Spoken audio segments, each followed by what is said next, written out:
Hello! Hello, hello, hello! Magandang araw at magandang buhay at panibagong vlog na naman si Bonsai Lumpo. So, kung natatandaan nyo, ito yung Argao Taiwan na Cascade. So, wala na ulit sa ayos. Okay? So, kailangan na ulit nating ayusan dahil masyado nang malalaki yung mga tumubong mga sanga. Okay? So, maganda ito kapag ilagay natin ito sa pinjing. So, ang ating bonsai ay parang ikaw. Agoy, agoy, agoy, agoy. Getting wild na. Getting wild ulit. So, kailangan na ulit nating ayusan. Okay?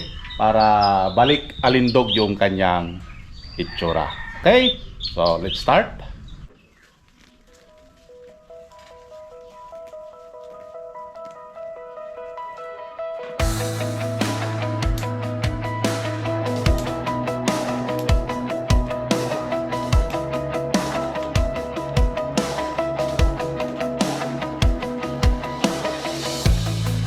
Lahat ng bonsai nag-umpisa sa wala.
at natapos na nga nating ayusan. Ito na yung kanyang itsura.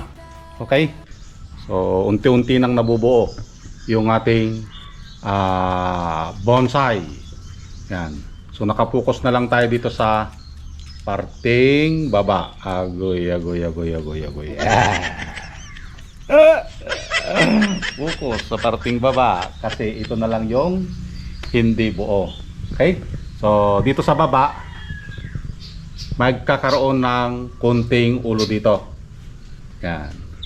Ulo, mahalaga ang ulo. Agoy.